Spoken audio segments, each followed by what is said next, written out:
Hello, welcome to the live stream.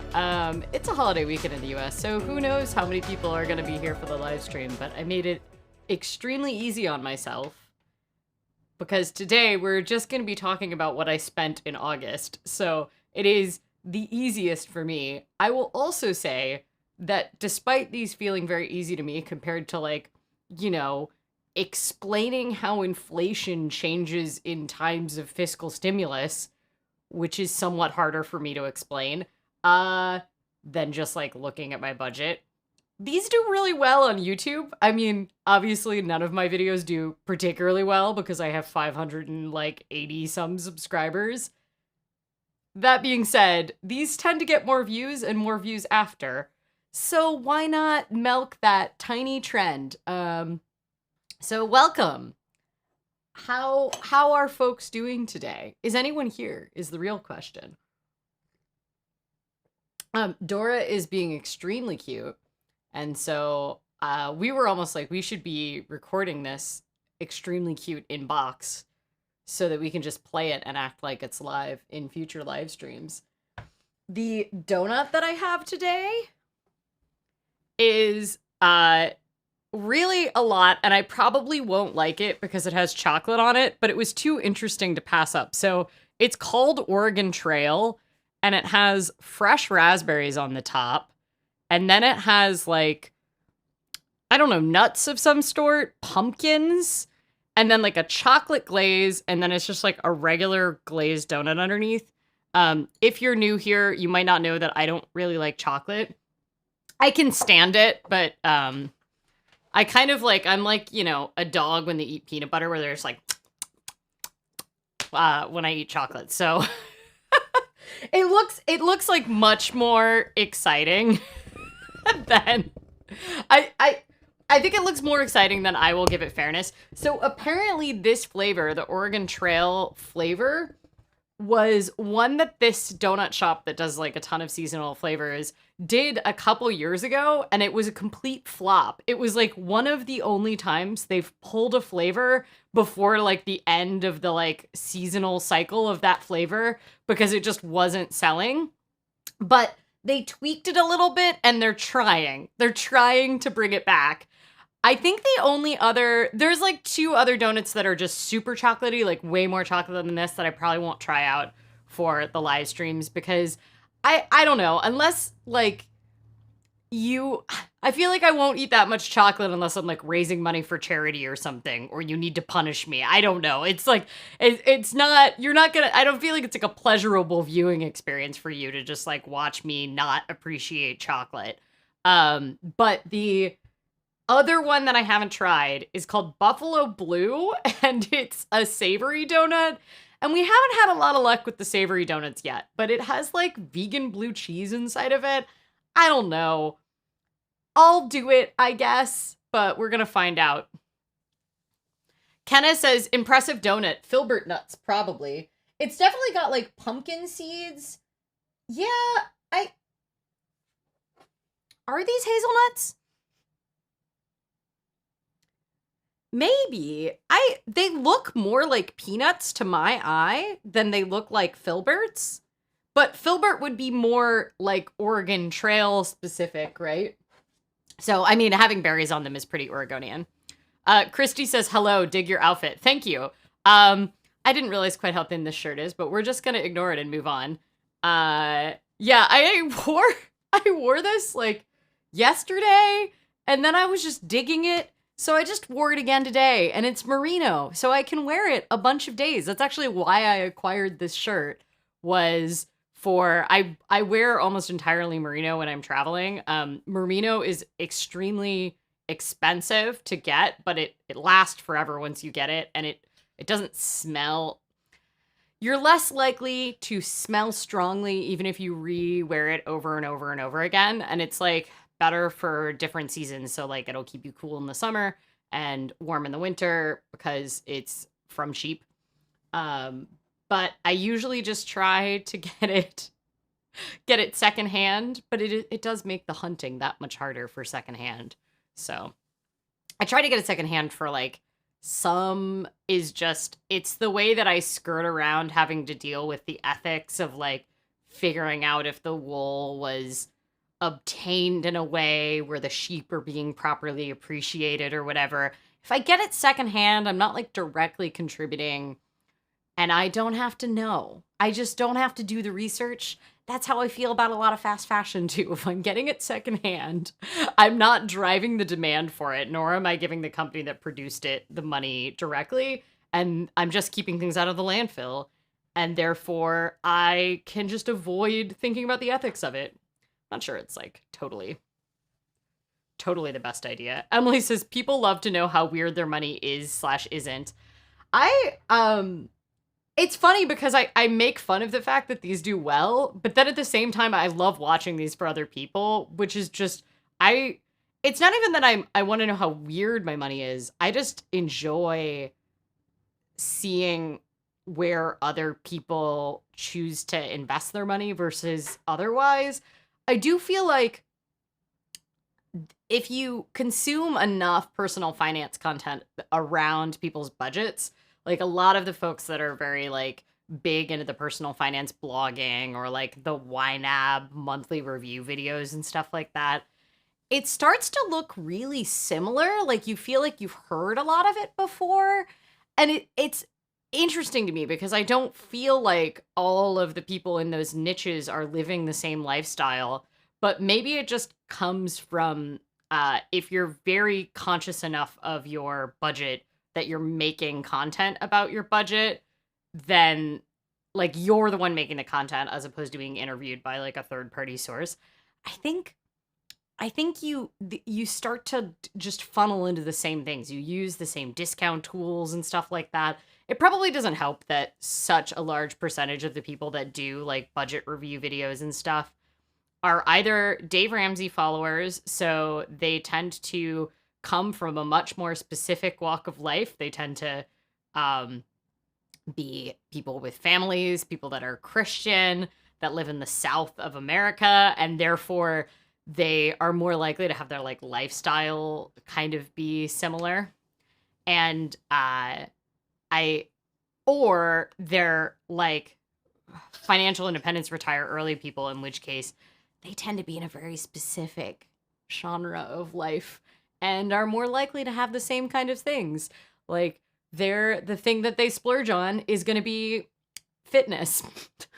I'm serious. It's like it's overwhelmingly it's like, yeah, I'm really frugal, except that I spend $250 a month on the gym, which isn't a judgment value on those people. It's just that once you hear that for like the 10th time, you're like, okay, cool. That being said, I'm going to show you my budget for August, and I paid for figure skating in August, which is not the most expensive sport, but it's in the top 5 most expensive sports.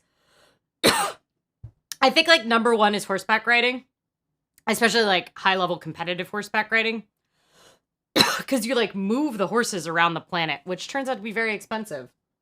I watched a video of all of the horses going to the Olympics being like loaded into the special horse planes. So yeah, that's an expensive sport. And then like skiing. And what are the other like expensive by default sports?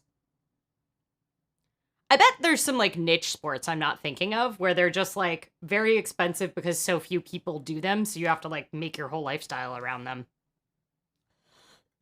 There was I think it was an MSNBC video, but there's a video, if you search for it on YouTube, you can find, that is why so many Olympians are broke.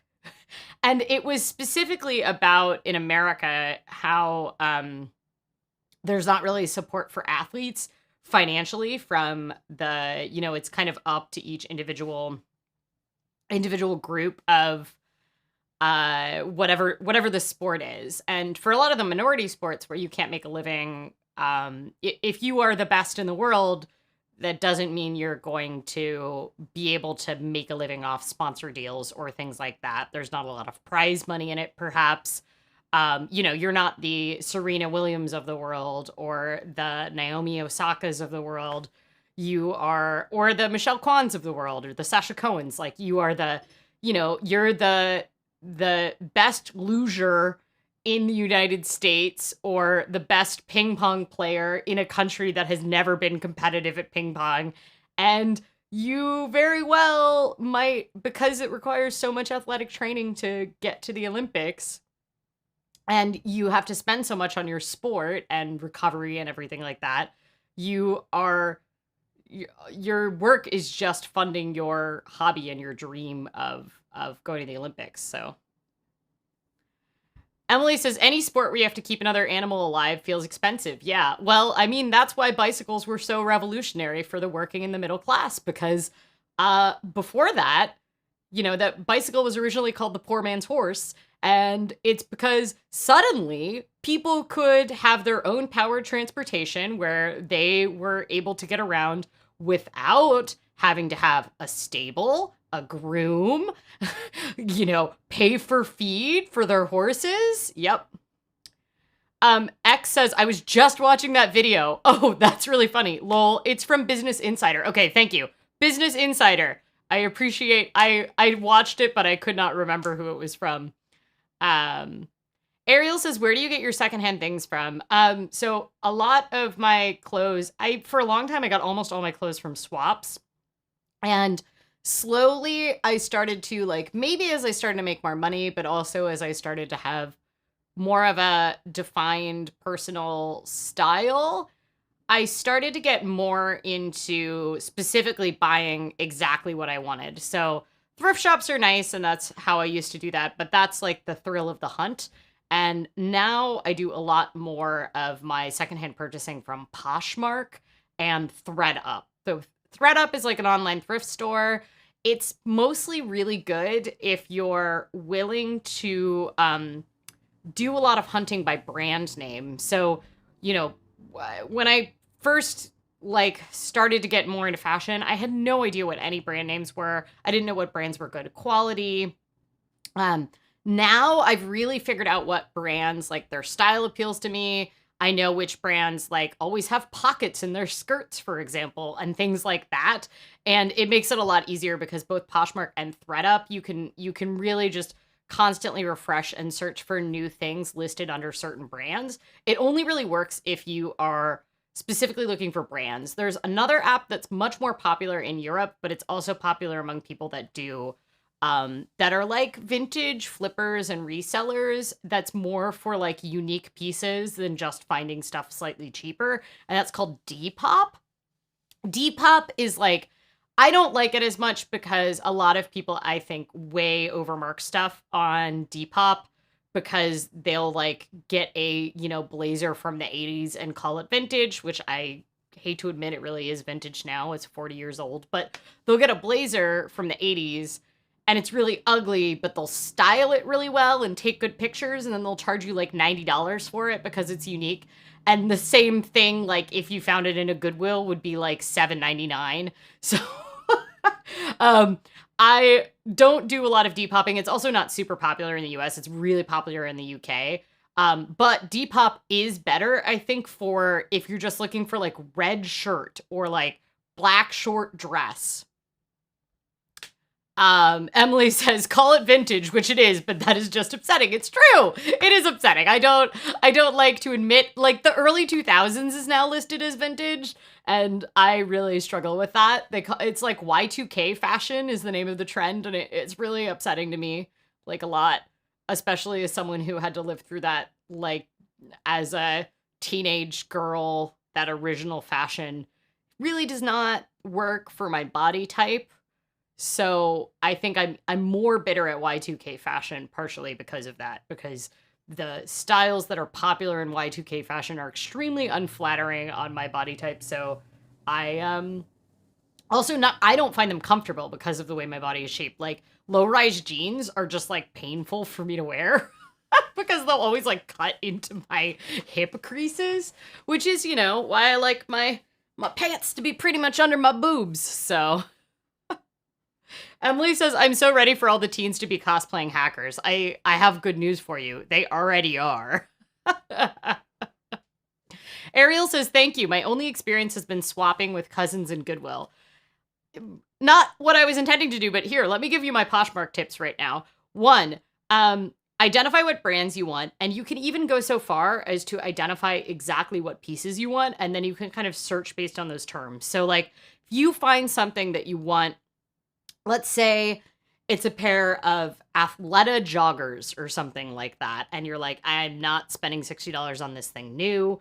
I don't really believe that Athleta produces anything in good working conditions, so I don't particularly want to give them my money directly.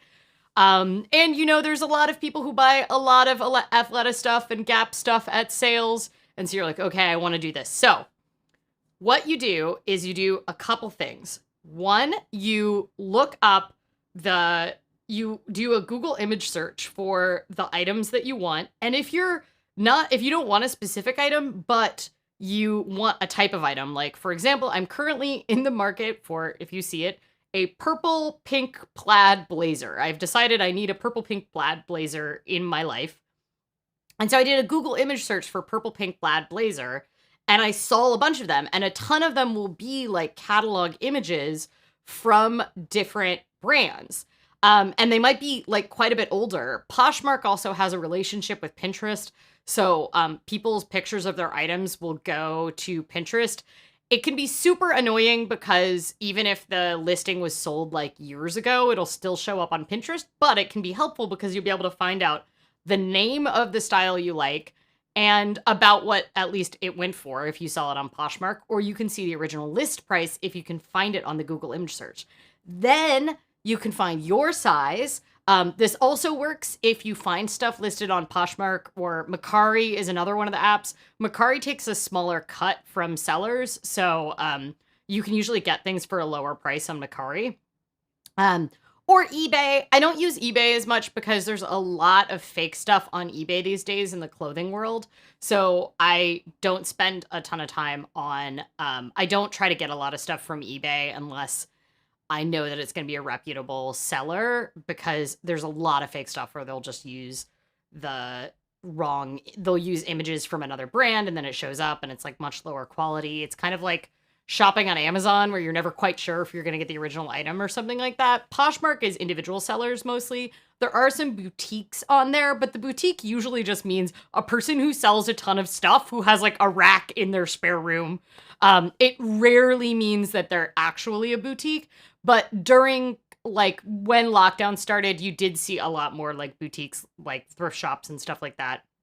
Consignment shops really setting up on Poshmark because it was a place to sell online. Okay. So what you want to do is you will search for that brand and you will just start searching that. And you can set filters up for sizes and things like that. If you aren't specific about what brand it is, or you haven't tried it on before, you don't know what their sizing is like, you can do kind of a range. So I have some brands that I know I'm both an extra small and a small in. And so I'll have both of those search terms up. Or if there's something that they're rare, it's going to be hard to find them, but I know I can alter them pretty easily. I might even expand it upward for me, because usually for me, tailoring means taking fabric off so I can get higher sizes, because I am in a more rare size category. Like my ideal size in the US is like 4 petite, which a lot of brands don't have petite ranges. So I'm almost always going to have to alter my clothes. But if it's a brand I really want and a piece I really want, then I will go up to medium sometimes because I know I can tailor it down, especially if the price is right. And it works really well for shoes. So if you look at my report this month, I finally found a pair of shoes that are like Oxfords, but they're actually sneakers on the bottom. I think they're ideal for me for traveling because I really like the look of Oxfords, but run into the problem of you can't walk all day in like regular Oxford shoes. So I found this brand. They have a ton of colorways, and I read some reviews on other websites, because that's the downside of shopping secondhand. Unless they're very wordy in their response, like, oh, this is too big for me, even though I'm normally a size blah, blah, blah. You're going to have to, if you want reviews of specific items, you're going to have to go to other websites. You're going to have to find the name of the item. Something I run into is sometimes I see something I like on Poshmark. I'm like, oh, that's a cute dress, but like, it's just a person's picture of it on a hanger in a darkly lit room. But I know enough, like I know the brand, I have the colors or the pattern or something, and I can search on Google image search for that one, and usually I can find the catalog image. So I can find like on the original website or a third-party reseller or something, I can find that, and I can also find the size chart. So that can be extremely helpful because there's some brands that I'm always a 6 in, there's some brands I'm always a 2 in, and for most brands I'm a 4, but if I don't search for that size chart and it's not included in the Poshmark listing, then I won't I won't know that ahead of time, and then I'm going to have to resell it on Poshmark. Poshmark is also, so there's 2 things that you should know if you're trying to get the best deal on Poshmark. One, just like stuff. If you like stuff, if people are very motivated to sell, they will send you an offer, and you can counter the offer if you want, or you can accept it. The offer always has to be at least 10% lower than their list price. So often the things on Poshmark that are listed, are like marked up because they know they're going to have a lot of offers, that like they know that they're going to sort of dial the price down based on offer. So it has to be at least 10% lower than their original price, and they have to offer you a shipping discount. Everything that's sold on Poshmark in the US, and it's mostly a US app, they have 2-day priority mail shipping, which is really great. If you live in Alaska or Hawaii, 2-day priority mail might be 3-day for you, but like it is priority mail shipping. You usually have to pay $7.99 as the person buying it, but if they initiate an offer, then you're going to get a discount on the shipping. It might be free or it might be $2 off, where they're taking that out of their cut. Or one thing that sellers do that I really thought Poshmark was going to find a way to cut down on, but they can bundle things. So if you find someone who's like, you really like their style, they're the same size as you, and you start liking a lot of stuff, they may send you a bundle. You can also choose to bundle, where you'll combine multiple items from their shop, and they can combine shipping, and they might offer you a discount for it. Some sellers have really huge bundle discounts. Like if you bundle 2 things, you get like 45% off. And one thing I really thought Poshmark was going to crack dawn on is they might send you a bundle, but it only has one thing in it. And that's because bundles don't require them to offer a shipping discount. So if you see someone doing that, you know that they're a very savvy Poshmark seller, that they know that they're doing that. But you can, if you initiate as the buyer an offer, then you're not going to get the shipping discount. So they have to initiate it. So I like things on Poshmark, especially because I'm not usually, unless I'm like in an urgent situation that requires me to get a shirt or something. That's not a real situation in my life. I am lucky enough that I never have any urgent shirt related situations because I own a lot of clothes. But I will like things on Poshmark I will leave them there forever in my liked items. And sometimes people will send you offers because they can send offers to everyone who's ever liked the item all at once, or they can send you an individual offer. And so sometimes you'll have something liked, and then you'll get an offer, and the offers always expire in 24 hours. You'll get an offer, and you'll be like, oh yeah, that's a price I'm willing to do. And then you need to jump on it really quickly if it's gone to everyone, which Poshmark lets you know. Sorry, this was really extensive answers. There's one other thing you should know about Poshmark, which is that on Friday nights, I think it's every Friday night, but at the very least it's most Friday nights, if people lower their listing price on Fridays, shipping is free or $3.99 on items. And it's still the same 2-day priority mail shipping. Obviously, you're still at the mercy of the person actually putting the package on and shipping it out. But Poshmark makes it super easy, where they like the labels you can print at home. You know, it's all super easy and everything like that. And they also won't let people get the money that you've paid until they ship out the item and it's been received and you like rate the item, which means that people are pretty motivated to get it out the door because they're not like sitting on it and waiting. Okay, and then there's one last place. I think that's all my Poshmark tips. If you want more Poshmark tips, let me know. I think the real thing is that like if you're going to be very motivated to search out really specific things on secondhand websites, it really helps to start to know the brands that you like. And the hard part about that is that like you'll start you have to be willing to do research on brands without being tempted by buying them. It helps for me that I fundamentally hate spending money. So even though I love clothes, I'm able to look at clothes on brand websites and be like, cool. In a year and a half, when that shows up on Poshmark Secondhand, I'm very excited to spend 50% on that. The other thing too is as you spend more time like tracking these, if it's like a fun thing, you'll start to get to know what a reasonable price secondhand is. I absolutely hate there's rare items where they should be going for the same price as they are new. I don't care. Like, you should take the loss. Like, if you didn't get your return in on time and you decided to sell it on Gap, like, you should take at least a little bit of a loss and be selling it under. The only rare exceptions I have are for some of the brands where you have to do international shipping. Like, I really like some indie brands based in Europe that cost a lot of money to ship over.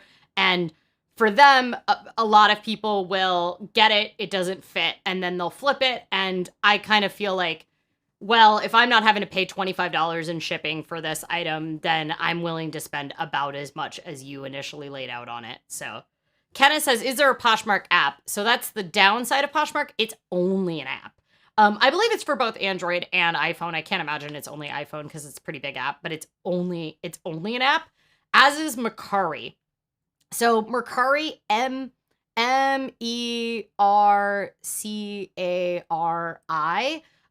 So Mercari is like another app, but it's much more geared towards fast sales, and it's a lot less brand motivated. And there's Poshmark theoretically is for more than clothes, but people mostly only sell clothes on there. Versus Mercari, people sell everything. And it was originally meant for local sales, but it's a ton of people doing, shipping stuff now. Mercari's all over the map. Sometimes you can get stuff for bargain basement amounts on there, and then sometimes you can get it for, like, sometimes you're like, wow, you were charging that much for your used sticker collection? So it's really all over the map. Emily says, you can use Poshmark on the web. I refuse to use it on my phone. You can browse it on the web, but as far as I understand, you can't put offers in on the web, right? Maybe they've changed that. That would actually make me really happy if they've changed that. And you can only list items, I believe, on your phone, but maybe they've finally changed that. Okay, Emily says you can't put offers in on the web. So apparently it does have a web-based version now. And then the other website I mentioned is ThredUp, but with no A. So it's THRED up.com. It's only in the US, I believe. That is more like a business that is a thrift store, like massive operation where you can search online, and they run sales pretty much every weekend. And if you're new there, you can get like a 50% off your first order. They do not make shipping is not free until you hit a certain amount. So it works out in your favor to go for like doing a big ThredUp order as opposed to buying one piece at a time. Versus Poshmark, I can get one specific piece that I want, and it's the same price for shipping no matter what. Unless you really, really like one person who sells on Poshmark and you're able to bundle everything together, there's no reason to like do everything at once. So, but what's nice too is if you are stocking the prices for certain brands or certain items that you want, once you start to get used to what a reasonable price to pay secondhand for it is, when you see a really good deal, you can just snap it up. So I have this romper that from a brand that is a EU made brand, like really lovely brand called Miss Candy Floss out of Sweden. I like everything they make, but their stuff is, partially because it's EU made, is very, very expensive new for my likings. I think it's very reasonably priced given the labor and the care that they put into it and the fact that they're an indie brand, but it's usually out of my realm of what I'm willing to spend. But it has enough of a cult following that you can find a lot of stuff used. And I have this one particular romper from them that I love, and I've gotten it in I've gotten it in now 3 colors because sometimes it'll come up on Poshmark in a color I don't have. And like one of them, it was like $15, whereas new this romper is like $150. And I was like, yup, I'm getting this. This is, it was just like an easy, I didn't even send an offer. People lowball a lot on Poshmark with offers. And so it's a thing to be aware of as a seller. Also, if you get something that doesn't fit you, you can do what's called reposh, and it'll let you just like reuse the original listing and just like hit a button to reposh. Unless they haven't said that they'll share their original pictures with people for reposhing, which I have no idea why people do that, but I'm morally opposed to people not allowing you to reshare their pictures. These aren't like gorgeous stage photos or anything. This is like a picture of someone that took it in a well-lit room on a hanger. And so I'll just screenshot their original pictures to relist them because I morally don't think that they should be able to have a button that says don't share my listings in a reposh. That is good to know. All right, yeah, those are the websites that I recommend for secondhand stuff. Obviously, like local thrift stores are really nice. And if you have good ones and you're into that and they're open, because ours were closed here for like a year because of COVID. Local thrift stores are great because you help support the local economy. A lot of them support really great nonprofits. No, I do not mean Goodwill, but like there's a lot of like queer youth organizations that also run thrift shops or, age charities and stuff like that. And so always really great if you can go to a local thrift shop. But if you're someone who really likes clothes and likes to get really specific rather than go for the opportunities in the shops, then, those apps can be really good. I like the Australian word for thrift shops is op shops, opportunity shops versus thrift shops. It's like such a good name. I guess in the UK they're called charity shops. Here they're called thrift shops. I find that all very interesting as like a cultural. Can I unplug this or is it going to break everything? Can I unplug it is the real question. All right. Should we dive into my expenses? I don't know. Is it exciting to people? Let's do my expenses. All right. So this was my September expenses. Am I still sharing? Can you see it? Cool. All right. Here was my September expenses. This was a high month, largely because I paid for a year of German class. So this was the balance. I had paid a $200 deposit last month, which you probably saw when I did my year wrap up. And then I paid the rest. So it's a $700 German class, but it's for the entire school year. So it runs through late May. Hope I don't regret taking it. The other big kind of like unexpected, or not unexpected, but like out of the ordinary expense was figure skating. I decided to start going back to the rink and training again, especially because I'm trying to go to the gay games next year in November in Hong Kong, if they happen. And the irony of this was that I paid $120 some dollars for the 7-week session of skating on the very beginning. And if you do the 7-week session and you go to the close rink, you take group lessons. The group lessons aren't particularly like, I'm not learning a lot, but the advantage of being a group lesson student, like I could skip the classes. They're mostly too low level for me, but I do like the instructor that I take like the high level adult moves class from. Main reason to do it is if you are a skate school student at that rink, you can go to public skate totally for free, and you can take friends for any time they have public skate. And they have public skate for like 8 hours a day normally. But I took one lesson after paying for 7 weeks of skate school, and then the mall lost power. They had a transformer blow up in the basement, and they were closed for an entire month because the mall couldn't get power. It was like a huge deal. And they were like just absolutely there was the ice rink could not come back. So they finally reopened again last week. They only got 3 days into the session, so a ton of people didn't even get to take their first class out of the 7-week session.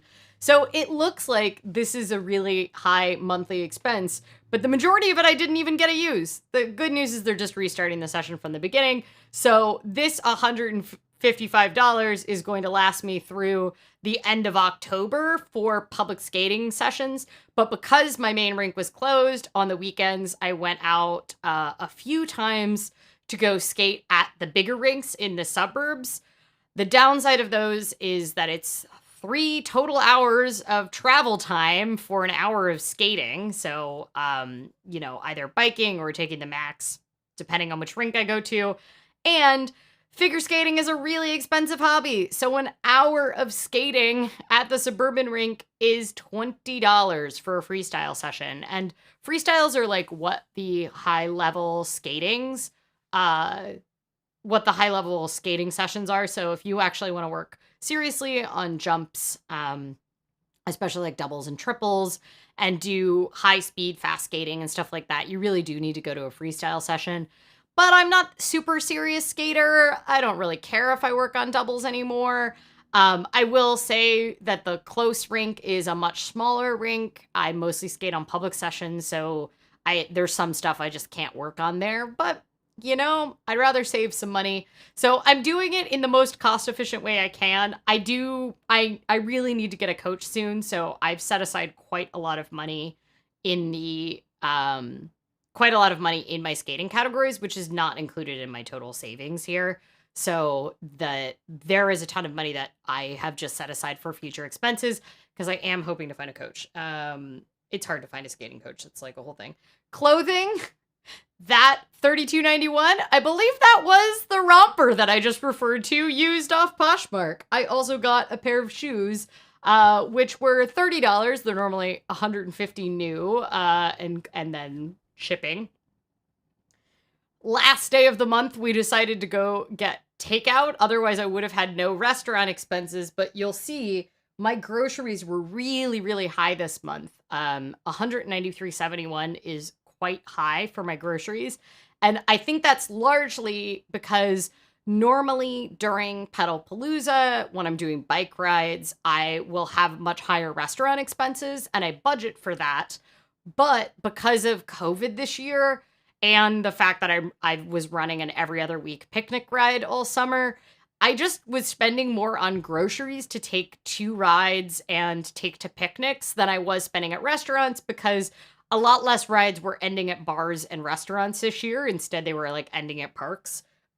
So, that a lot of that probably would have been restaurant spending, which I don't do a ton during the rest of the year. Health, I went to the optometrist. They charged me money for the contact lens exam. But then I also got some fun glasses and a year's supply of contacts. So not outrageous. And yes, I have eye insurance yet. Still, I have to pay for these things. Very annoying. Household goods. I don't know what that was. Laundry detergent, maybe? Can't remember. Dish soap, something like that. Utilities. The only variable thing in our utilities is our electricity bill. And, in the winter, we're around $28 a month each. But in the summer, it's gotten up to $40 just because we run like a window AC unit a lot in the summer. And so the offsetting the lights versus the power for the AC means it's been a lot higher, and also having to run the air purifier during bad air times. Rent didn't change. Gifts, it was my dad's birthday, and then I think I also got something for someone else's birthday. Coffee was really high this month, and that actually wasn't mostly coffee out. That was coffee for home.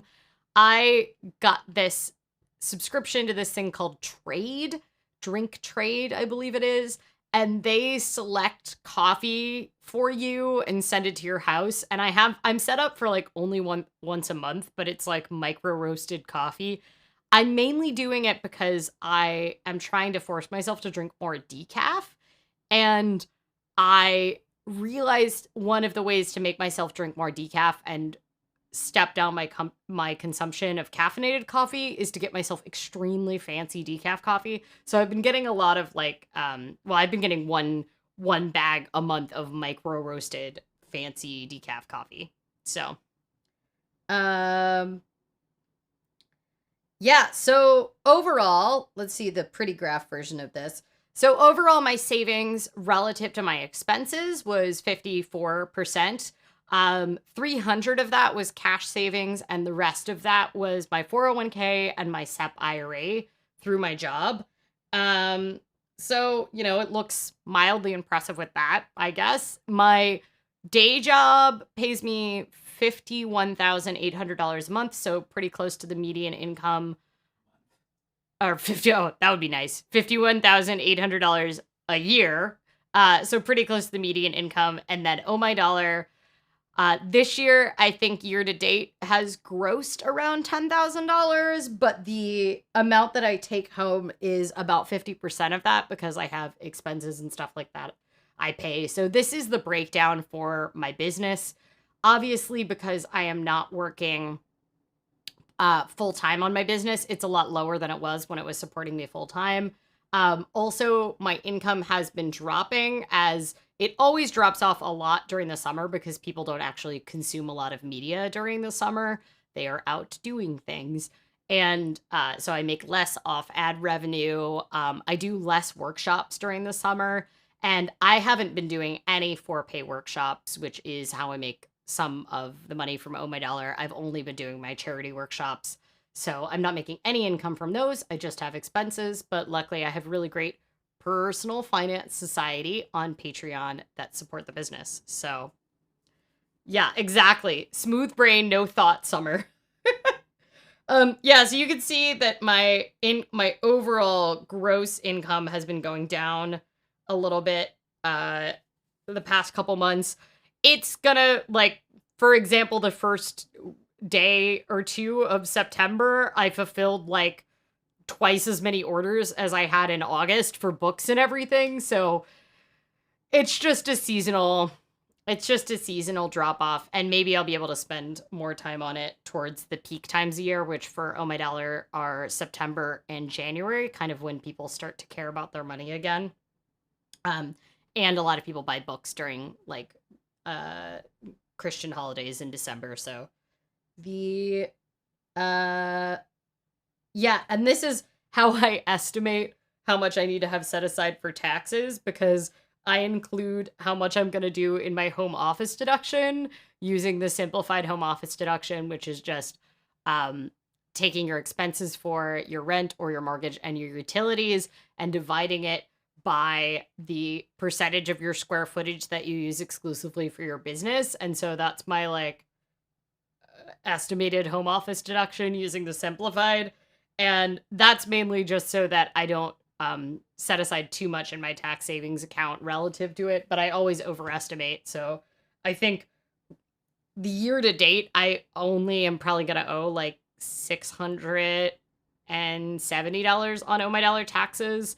And I up my withholding at my day job a little bit to try to offset that. But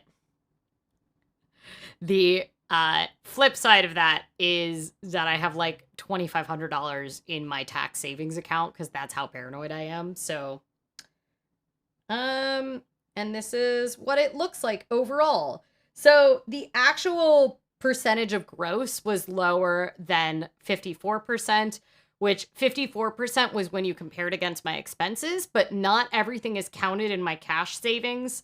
That is, like that $300 has been set aside as true savings. There's a bunch of things that are not actively on my expense sheet this month, but I've set aside some savings for them for future months. So a great example was I paid my renter's insurance annual fee this month, which was $138. That's annual. So I set aside $10 and change. I think it's like $12 every month towards that renter's insurance so that I have the money there when I pay the bill.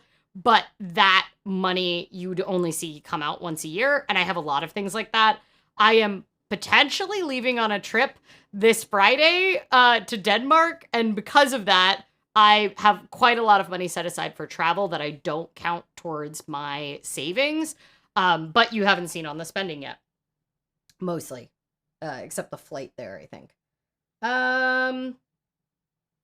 Yeah, so my year-to-date gross income includes my employer contribution to my 401k, some interest in miscellaneous stuff, whatever my Oh My Dollar gross income is, which comes off this sheet. So that happens after all my deductions and everything, and all my expenses, and my stimuluses, which I got earlier in the year. So year to date, it was 43,000, which is outrageous. It's like more than I've made, almost double what I've made most working years of my career, and it's only September. So yeah, I am living an extreme life of privilege right now, and I am quite aware of it, and I am trying to act as though this isn't a thing that will continue forever by saving a lot of it for both the lean times and for my retirement in the future, knowing that I might not always be able to make this much money. So yeah, that's pretty much it. My Oh My Dollar SEP IRA is on the final line. The reason I save in a SEP IRA is because it's the best tax advantage way to save, and my combined household income is too high for the a traditional IRA to be tax deductible for me, or for me to qualify for a Roth IRA. So yeah, that's pretty much it. The big thing that I was saving towards was the 21 in 21 challenge, the 21 in 2021 challenge that I mentioned last week, which is the savings challenge we're doing on the Oh My Dollar forums. And that's why I have the percentage towards 21,000 I am at, and this year I have now saved over $21,000, so I'm at $21,405 of savings for the year, combining both my retirement savings and my personal savings, my personal cash savings, and that equals 49.55% of my gross income. So yeah, that's pretty much it. It's like, I think it's closer to like 60% of my take-home pay, but take-home is really hard because I save so much before in pre-tax through my employer now. So yay, more money. Agreed. I do enjoy getting more money. It's nice. I think those are all the... Oh yeah, I thought it would be interesting to look at my spending trends. I could have gotten more years back, but I felt like the data kind of gets muddled in there. This, why is there a big purple one there? What year is that? March 2020. What did I spend money on March 2019? Let's find out. I can't remember what this is, but I thought it'd be interesting to show the spending trends. I guess one of my big concerns is that like $1,900 is a lot more than I used to spend in an average month. Altogether, my average this year has been around $1,600 a month. But considering that I'm currently not paying for healthcare, and I usually do pay for healthcare, it's made me kind of concerned to watch it creep up. But the fact that I am prioritizing savings, and a lot of the stuff that I am kind of spending on indulgences on, like taking a German class, figure skating, is stuff that I know I could dial back if for some reason I don't find myself with quite as generous an income as I currently have. Because I am very concerned about lifestyle inflation. I think year to date, probably my... I think altogether what it's looking like I'm going to spend for the year is around $21,000, which is more than I spent in previous years. But considering I got like these huge chunks of change from stimulus, it's not that much off. It does make me wonder, though. I always thought like, oh, if I didn't have to pay healthcare, I could keep my living expenses to like $1,000 or a month, and I could. But I don't now that I don't pay for healthcare. They've kind of gotten funneled into other things. But I think as long as I keep tracking the savings rate, it's fine. What did I spend money on 2013? I'm sure there's an obvious explanation. So this one, I know at the end of 2020, this big blue one, that was immigration. So that was paying a lawyer for immigration fees for pursuing my Croatian citizenship. Okay, we're gonna go to March 2019. Oh, I went to Japan that month and I spent a lot of money in Japan. It's okay. I was in Japan for 3 weeks and I had to buy all the planners and skincare and secondhand Lolita clothing. Yeah, so that's what it was. And restaurants and eating out and stuff in Japan because I didn't have access to a kitchen on a lot of the places we stayed. But notably, I spent $67 on groceries that month. So, because I was mostly out of town. So, yeah, that's what that big expense was a trip to. If we were to zoom out, we could also see the month that I went on the Trans-Siberian Railway because that month I went to 18 countries over the course of a month, and that was like another huge spike where you can see that was at the end of 2017, 2018, 2017. So yeah, but not a huge spike in 2019. This was the month I was living in. The UK was August 2019, and it's high, but it's not outrageously high compared to the Japan, which is kind of notable because Japan has a very desirable exchange rate from the US, but it is compared to Great British Pound, but it is a country full of things I desire and also a country that I don't. It was my first time there and all of the clothes fit me because I am an average Japanese woman's height, and they're all everything is just perfectly designed. The love of stationery, the love of adorable train things. Yeah. But it was okay. I had the money set aside in the budget for it. I knew it was going to be an expensive trip.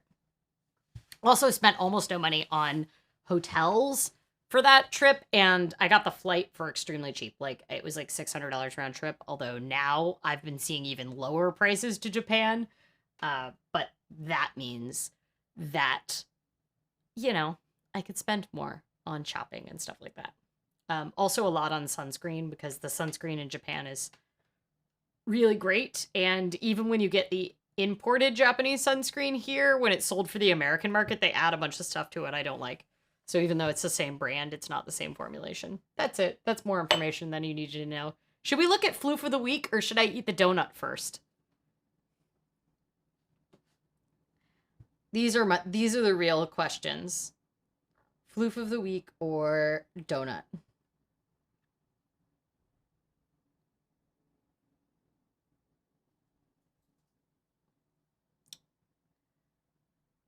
Maybe we'll eat the donut first, and then we'll end with floof of the week.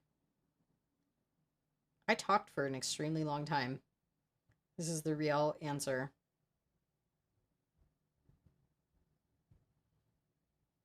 All right, well, we'll do floof of the week first. Then the donut. I think the donut is going to be pretty disappointing. Don't put this on the screen yet.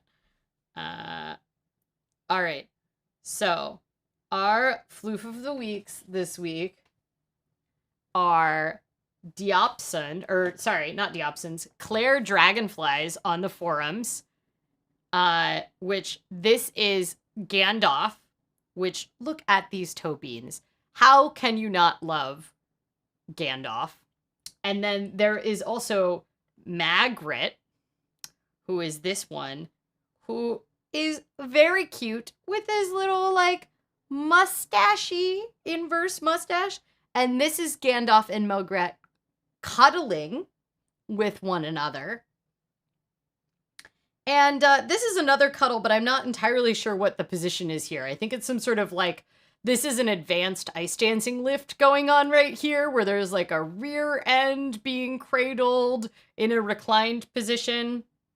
So, look at these two fluffs right here. That's it. Those are our floofs of the week. Gandalf and Magritte. I rate them a 15 out of 10 would cuddle if they want me to cuddle them. Consent is important when it comes to cat cuddles. should we also show our floof of the week, who is very tired as well? She's the floof of every week. All right. Does anybody have any questions about my budget or the floof of the week? I can't really answer about the floof of the week, but maybe I can make up fake facts about Gandalf and Magrat. All right. Here is the donut. It's called Oregon Trail. It has actual fresh raspberries, some sort of inexplicable nut on it, and pumpkin seeds. And then chocolate, unfortunately. How do I approach this? Do I take a bite with the raspberry that I know I'm going to like first?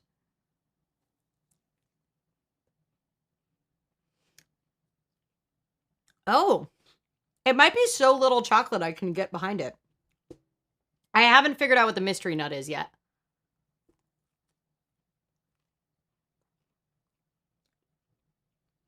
Here.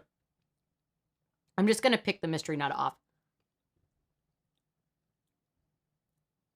It is hazelnuts. Good job, whoever said that it was hazelnuts, because it totally is.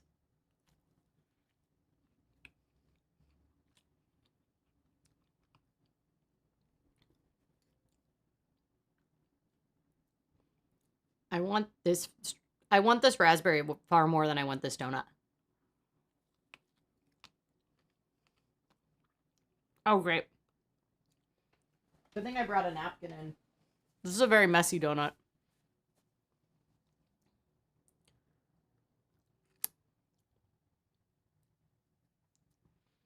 I haven't gotten the pumpkin seeds yet.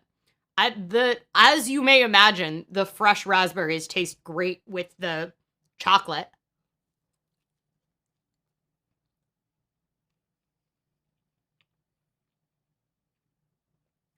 Okay, despite this being chocolate, this is quite good. It's got interesting textures going on. The chocolate is like hardened on the top, which is pretty nice, but not so hard that you're like gonna break a tooth biting into it. And the fresh raspberries really add something to it.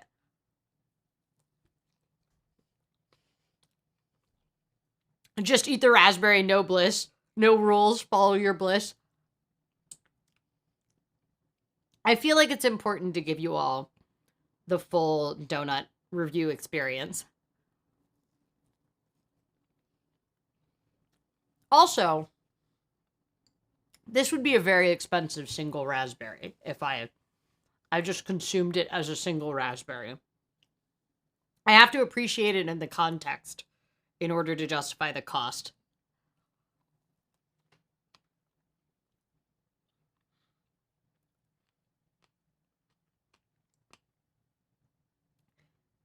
The raspberry is still my favorite part. I would rather just have a pile of raspberries, but if I like chocolate more, I would actually recommend this donut. I thought it was going to be weirder than it was. It's just the right amount of weird.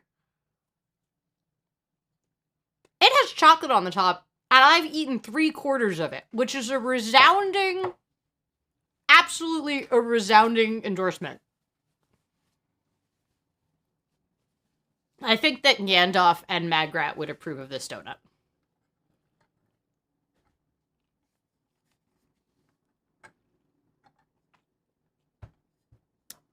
Oh yeah, you didn't get to see the line-by-line items on my Oh My Dollar expenses, but I spend an average of $16 a month on donuts, but I tax write them off because it's important for this live stream, which is an Oh My Dollar product, so. All right, what are people up to this week? What are you looking forward to? Is anything good happening in the world? Please tell me something good. Tell me anything good that is happening this week. Abel Jack says, I feel an Oregon Trail donut should have 4 raspberries, like a wagon like a wagon wheel. I guess so. I was thinking more it's like you're eating the raspberries along the Oregon Trail. Yeah, I don't know how they could fit maybe a 4th one on there. But I would have preferred 4 raspberries. There might be 4 raspberries on other ones of the donuts. I could have probably requested the most raspberries available if there had been a different amount. I have to drink water because I have to get the chocolate taste out of my mouth. Cherry Lane says, something good. My city's buses are free as of today. Oh, that's fun.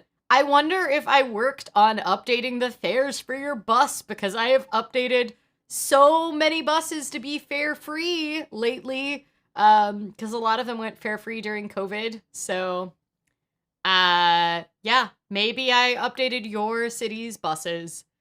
So that's great. In Sweden, there is a organization that views public transit as a human right, and their whole symbol is a little person like jumping over a turnstile, and they do this activism stuff. I met them at the Towards Car Free Cities conference.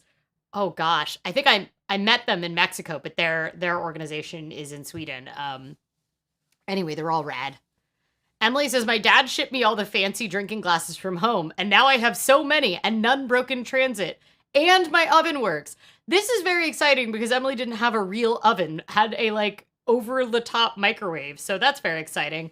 I would like to know what people do about having all the fancy drinking glasses, because we kind of also have this problem, and a lot of our drinking glasses are in storage, but we don't want to get rid of them because we like them as glasses. But like, when have we hosted people at our house in the past 2 years? I mean, we didn't even really host people at our house before COVID. So like, there's two of us. One of us doesn't even drink alcohol. So the number of fancy drinking glasses is really over the top. Yeah. Abel Jack says, Louisiana is 1/4 pried out of the mud. So that's good. I actually heard that New Orleans is like, hey, the power is going to be mostly back on in the city tomorrow and Tuesday. I don't know if that's true for like downstate and stuff like that, but that the mayor was like asking people to come home to help other people. So that's pretty good. Emily says, step 1, don't live during a pandemic. Step 2, fancy cocktail party, mocktail party, ice cream party. Oh yeah, ice cream party could work. If you also combined it, then everyone needs 2 glasses. But the problem with an ice cream party is that it attracts children, and children break fancy glasses. I mean, adults do too. I think we had a New Year's Eve party once where I was shocked at the number of glasses a bunch of mostly sober adults could break in a very brightly lit room. We got to the point where like, I think there were like 6 glasses broken over the course of like a 3.5 hour New Year's Eve party. So, Kenneth says, I'm trying to figure out how to learn Spanish. That's exciting. I love learning and picking up new languages. I love trying to pick up new languages and getting good enough that I can read, like, I can say like, I am a girl, I am eating, you are eating, and then stopping. So I started trying to learn Swahili on Duolingo, and then ran into the problem of like, I definitely need to watch some intro videos on YouTube before I really get terribly far onto it. But what I have to say about Swahili, it is the most musical language I have ever heard, and now I desperately want to learn it. But I'm going to Denmark on Friday, I think, maybe, pending everything. And Danish, I would not describe as the most musical language I've ever heard. In fact, it mostly sounds like someone is swallowing most of their syllables before they get out of their mouth. So the good news is that it is very similar with grammatical differences to German, but that has a lot of like shared words or easy to kind of see between the words. So I think we'll be able to stumble our way reading signs in Danish, but also in Denmark, most signs are also in English, but we're going to not be entirely in Copenhagen and in the cities. So we may run into less stuff in English. I don't really know. We'll find out. But we also might not go because things could change at any time. Today is when we said we were going to decide if we're going or not. So we're also not entirely sure that our vaccination records, like our American vaccination records, will really count, because who trusts the American vaccination records? These like sketchy pieces of paper. They don't have a doctor's signature on them. They don't have like the full address of where you got vaccinated. They just kind of like have a scribble that says the type and the date. And they just don't look very believable. They're not standardized in any way. We are not like Europe, where you get a QR code because like civil rights and privacy and stuff. But I like how America doesn't care about privacy at all from private corporations. And then it cares about privacy when it comes to the government, which sounds really great until you're in a pandemic and you're like, man, seems like we've had a lot of rights suspended in the interest of public health. And right now, I really wish that you could just make my life more convenient by suspending my right to privacy by creating a centralized database with a QR code so I don't have to carry around this sketchy vaccination card. I'll probably eat my words asking for the United States government to create a database of health information. So, oh well. All right. Well, who knows what this live stream was? Thank you all for coming. I'm very excited for Louisiana being pried out of the mud. I am happy that things don't look great, but they seem less bad than it felt like they were going to be right before the storm. Maybe I just don't know enough, but I'm very excited for all of Emily's solo drinking out of fancy glass parties where she can just have maybe one part of each cocktail in a separate glass in a row, and Cherry Lane can take all the buses. Emily says, that is slightly too big for my wallet. Yes. So Aaron made us additional vaccination cards that fit in the wallet. I know. If I understand if the US can't create a centralized database of vaccinated people, and like federal vaccination records with QR codes or whatever. But could they at least standardize the size and the format of the vaccination cards to fit in an average wallet? Yes. Kenna says, I bet Facebook has that database of probably vaccinated folks. Probably. I heard that Oregon is like doing something, and I was like, how is that allowed? Christy, thank you for saying this was a fun stream. I'm not sure what this stream was, but thank you. It was a stream. We got through it. I'm gonna go finish writing thank yous to our patrons that are part of the Personal Finance Society and send them their updated stickers. I'm still working my way through the list. So if you haven't joined the Personal Finance Society, you should, so that you can get some stickers and a thank you and support things like the donut budget and, you know, the workshops that I do with low-income youth on personal finances, but mostly the donut budget and the cat, and get some cat stickers. And I am trying very hard to get to 1,000 subscribers before this channel turns 15 in December, but I'm trying very hard in very subtle ways. But one of those ways can be if you like this video, and if you're not already subscribe, because if you like this video, it means that YouTube will recommend it to other people. Maybe someone will come subscribe to watch these rambling live streams. So Abel Jack says, it's so big when you whip it out. I mean, if we could have Americans' machismo and love of large things translate into people wanting to get vaccinated, then I am on board with the big vaccination cards. But that doesn't seem to be working, so. All right. I will see you all next week. Stay tuned for next week's Floof of the Week. And see you on the Oh My Dollar forums between then. Bye.